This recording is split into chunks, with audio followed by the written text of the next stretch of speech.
Hey, good morning, everyone. So good to have a chance to share with you this morning. And also, thinking back on Sunday, it was great to be back in person services and to be able to see so many people. We have a little bit more room. So if you didn't come Sunday and you want to come, there's still room for you to come, and if we need to, we'll open up a second service as soon as is necessary. I wanted to encourage you from 2 Corinthians chapter number 5, verse 17 through 21. Let me read it for you. It says, "Therefore, if anyone is in Christ, he is a new creation. The old has passed away. Behold, the new has come. All this is from God, who through Christ reconciled us to himself and gave us the ministry of reconciliation. That is, in Christ, God was reconciling the world to himself, not counting their trespasses against them, and entrusting to us the message of reconciliation. Therefore, we are ambassadors for Christ, God making his appeal through us. We implore you on behalf of Christ, be reconciled to God. For our sake, he made him to be sin who knew no sin, so that in him we might become the righteousness of God." So he starts off in verse number 17, and I just love this passage so much. He says that if you're in Christ, if anyone is in Christ, he is a new creation. So to be in Christ, another way of thinking of it, to be immersed into Christ through faith, is to be a new creation, so that you and I as believers have moved from sinner to saint. He tells us very clearly in verse 17, the old sinner us has passed away. He said the old has passed away. Sometimes we use that to refer to a person who's passed on, passed away, dead. And he's trying to get us to realize that, just as he said in Romans 6, he said, man, you were crucified with Christ. The old sinner you is gone. It's passed away. Now, that doesn't mean that we can't sin. It means that sin no longer is our identity, and sin can no longer define us. He says, behold, the new has come. You're a new creation. So we need to recognize who God has made us to be. Too many Christians are simply ignorant of this truth. They still see themselves as no good sinners saved by grace. I don't know. For years I heard this kind of preaching that all you were is a no good sinner, but saved by grace. And thinking of yourself as a sinner, though saved by grace, leaves you in bondage to sin. And Paul was telling the Corinthians, who certainly had their sin struggles, he was telling them, listen, all that old stuff, that's gone. That's not who you are. That doesn't define you.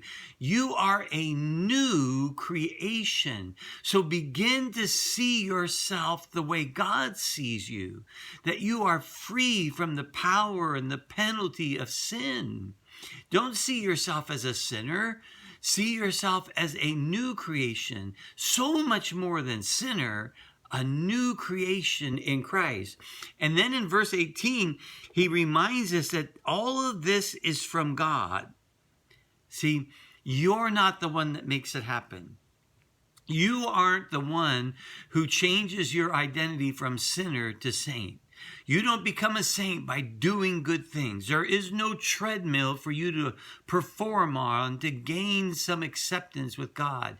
He tells us that you are his, and it's his work.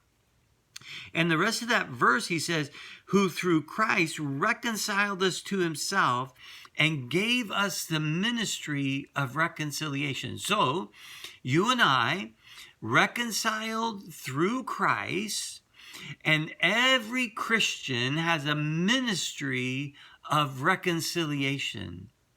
Doesn't our world need that message today? That you and I have been reconciled to God. All that was hindering our relationship, all that was separating us has been reconciled, has been removed so that we could be united to Christ.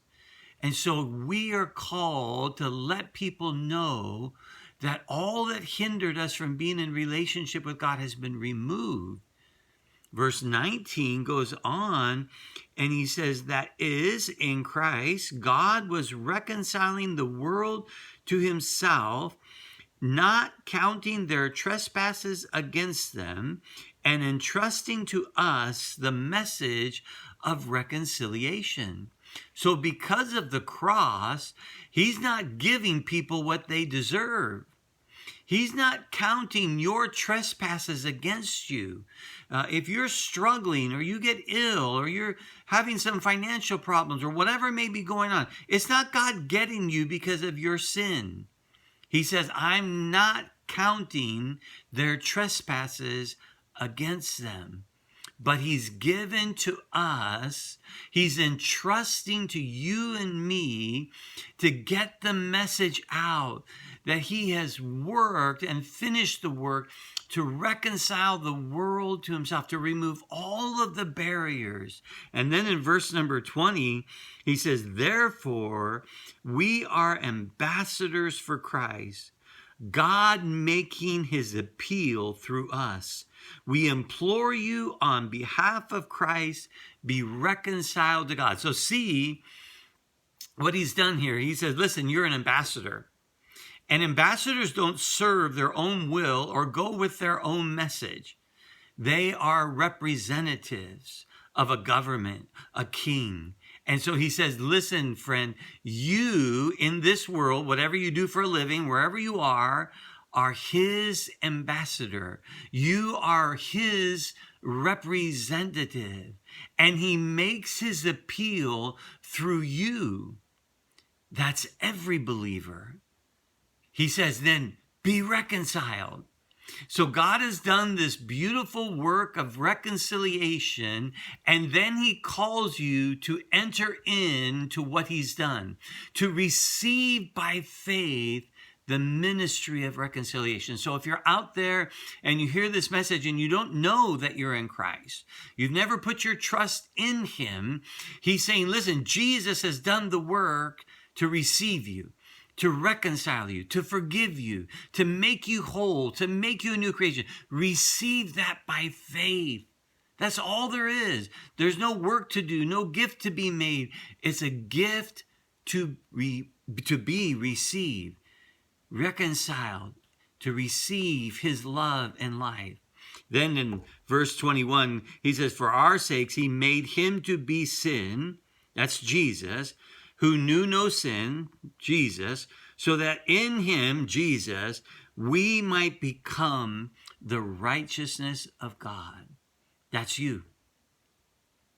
Jesus did this incredible work to transform us from sinners to saints, to be new creations. So the rest of this week, the rest of your life, you live as one who has been reconciled to God, one who is a new creation.